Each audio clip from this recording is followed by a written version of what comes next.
they still to this very day distort the facts from the public. So how is the corporate media and its swaying power shaping the world today? Though it has been around for a while, the 21st century has been dominated by the climate change program, and those who refuse to identify it are bullied into it or are penalized. When the narrator was growing up as a child, his whole family enjoyed watching the English botanist, the late David Bellamy, a man raised in a Baptist home who retained a strong Christian faith throughout his life. We liked him because he had character and charisma, and he had you glued to your TV sets. But for some strange reason, he just disappeared from TV.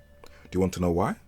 Because he was not buying the climate change agenda, and they crushed this once beloved presenter's notoriety. Today, we see that in both the entertainment world and in the religious world, they are singing from the exact same song sheet concerning climate change. But in a study titled Impacts of Climate Change Perception and Reality, it documents that the data that is presented to the public is not actually true, but inaccurate. The narrator will explain how. Britain's Sky News aired a video report that said that the Victoria Falls in Zambia and in Zimbabwe in Africa, that the indigenous call Mosai Tunya, is drying up as a result of climate change. But the US's ABC program Good Morning America set the record straight and confirmed that the Victoria Falls, that has the world's largest sheets of flowing water, was not drying up as a result of climate change, but was flowing as usual. That is why you always need a second opinion. But the agenda does not stop there. For Netflix aired a documentary that showed the marine mammals, the walruses, falling to their deaths from a high cliff.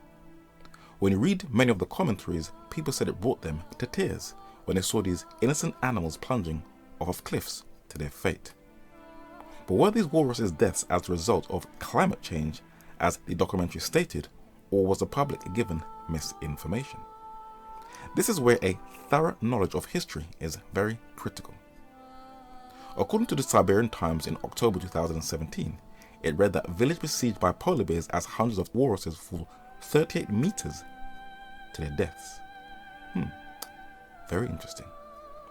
In a study titled Factors Causing Pacific Walrus Mortality on the Coastal Haulouts of Wrangel Island, published in the year 2002, it documented that, as a result of classification of animals based on the mortality factors, it became clear that the majority of walruses died as a result of, guess what?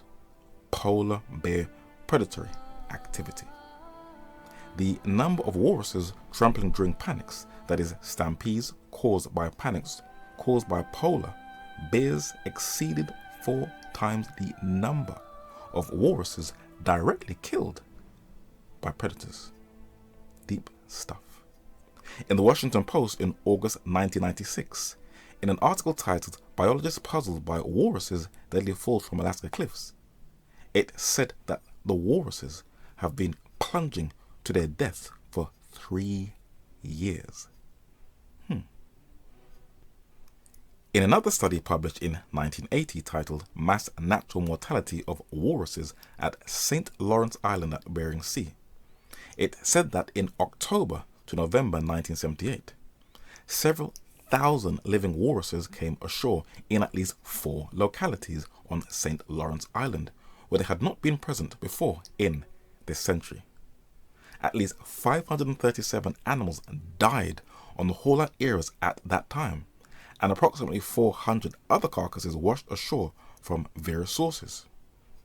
So these walruses' deaths have been ongoing for decades, and even if there are some climatic changes, their deaths are not as a result of climate change. So what are the many different causes that can trigger a walrus stampede? According to the US Fish and Wildlife Service, walruses are highly sensitive to boats, aircraft, and human presence. Noise, smells, and sights may elicit a reaction. When hauled out in dense groups onto ice or land, calves and yearlings are particularly susceptible to being crushed during disturbance events that cause the herd to panic and stampede at these huge call-outs. Do you now see why it is very important to know your history? Because it helps you to put everything into perspective in our modern day. But what the narrator does find both sad, disturbing and somewhat frightening is that when you talk to most church folk, their minds are so influenced by the corporate media that when you're trying to have a constructive conversation with them, it is like you're talking to state television and not a people